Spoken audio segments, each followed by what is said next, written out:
یہ اجتماعی ضمیر کی موت ہے، یہ اجتماعی طور پر قوم کی بے حسی ہے۔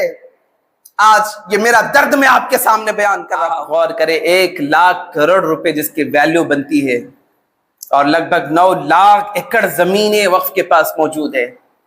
وقف کا نظام اسلام کی عطا کردہ ہے، اسلام کی اساس بنیاد ہے۔ 2025 میں آج ہماری قوم کو کیا ضرورت ہے، نوجوانوں کو کیا ضرورت ہے، وقف کے اداروں کی کیا اہمیت تھی؟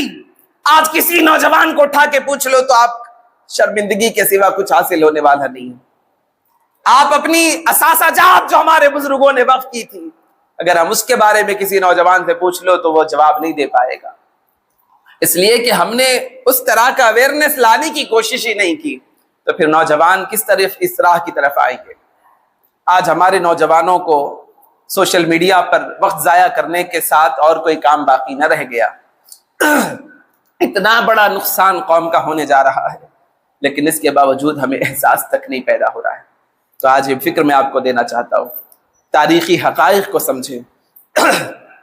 ایک بابری مسجد کی شہادت کے بعد پورے ملک میں اس پر احتجاج بھی ہوئے، لوور کورٹ سے ہائی کورٹ، اس کے بعد سپریم کورٹ تک وہ مسئلہ گیا، 2019 میں فیصلہ بھی آ گیا۔ اس کے باوجود ہم نے اس کو قبول کر لیا، لیکن اس کے باوجود وہ احساس کیوں پیدا نہیں ہوا؟ آج آپ دیکھیں کوئی اخبار میں، کوئی الیکٹرانک اور پرنٹ میڈیا میں کبھی سوال بھی آیا ہماری طرف سے کہ بھائی وہ مسجد کہاں ہے، وہ جگہ کہاں ہے جو تم نے ہمیں دی اور ہم اس کی تعمیر کے لیے آگے بڑھنا چاہتے ہیں؟ آپ دیکھیں نتیجے آپ کو مل جائیں گے۔ اور ایک مسجد پر ہم اپنی بات کر رہے تھے، آج ہزاروں مساجد اس دائرے کے اندر آ چکے ہیں۔ آج مدارس دین کے قلعے ہیں، جب بھی دین پر آنچ آتی ہے سب سے پہلے مدارس نے اپنا کردار ادا کیا۔ آج ملک بھر کے حالات اس کے لیے شاہد گواہ ہے۔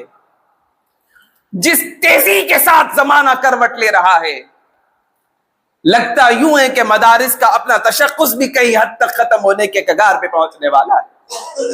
اگر یہی ہوتا رہا پھر ہماری مساجد، ہمارے مصلے، ہمارے مرنے کے بعد نماز جنازہ، ہمارے مرنے کے بعد قبرستان دفن ہونے کے لیے کس مقام پر ہمیں یہ نتیجہ دیں گے کہ اگر ہم اپنے احساس کو نہیں جگائیں گے، اپنے اندر ہونے والی تبدیلیوں کو محسوس نہیں کریں گے، تو پھر یہ اجتماعی ضمیر کی موت ہے، یہ اجتماعی طور پر قوم کی بے حسی ہے۔ آج یہ میرا درد میں آپ کے سامنے بیان کر رہا ہوں۔ قرآن نے اس کے لیے واضح پیغام دے دیا، جو اگر یہ صفات کے ساتھ متصف ہو جاتے ہیں وہ اللہ کے سوا کسی سے نہیں ڈرتے۔ معنی کیا بنتا ہے؟ اللہ کے معاملات میں کسی کو شریک نہیں کرتے، جہاں خدا کے حکم کی بات آ جائے اس پر پابندی کے ساتھ عمل کرتے ہیں۔ آپ اس کی بہت تشریح کر سکتے ہو کہ وہ اللہ کے سوا کسی سے نہیں ڈرتے۔ اب فطری ڈر الگ چیز ہے، کوئی جانور سے ڈرنا الگ چیز ہے، سانپ سے ڈرنا الگ چیز ہے، جو بھی چیزیں ہیں وہ الگ فطری تقاضا انسان کا، لیکن ایمانی حرارت یہ ہے کہ وہ اللہ کے سوا کسی سے نہیں ڈرتے۔ یہ ایمانیات کا حصہ ہے۔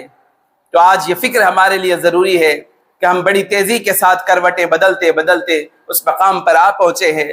آج 5 دسمبر ہے، پورے ملک میں ایک بہت بڑا المیہ ہونے جا رہا ہے تاریخ کا۔ اگر کچھ نہ ہوگا تو پھر تاریخ یوں رقم ہوگی۔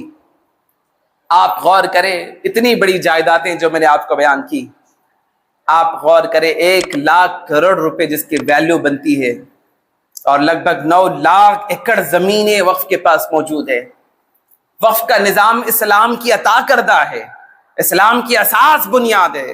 بیر روما حضرت سیدنا عثمان غنی رضی اللہ تعالیٰ نے خرید کر وقف کیا۔ سیدنا عمر بن خطاب رضی اللہ تعالیٰ خیبر کے ان ہرے بھرے زمینوں کو خرید کے، زرخیز زمین کو خرید کے اسلام کی مدد کے لیے، فلاح کے لیے، بہبودی کے لیے، تعلیم کے لیے، پسماندہ لوگوں کی مدد کے لیے، یتیموں کے لیے، غریبوں کے لیے، مسکینوں کے لیے اس کو قائم کیا، اور اس سے ایک زمانہ فیض پایا، اور آج بھی اس کا فیض مل رہا ہے۔ غور کریں گے تو ہمیں معلوم ہوگا جو چیزیں ہمارے اسلاف نے اس نیت کے ساتھ وقف کی تھی کہ وہ اللہ کی ملکیت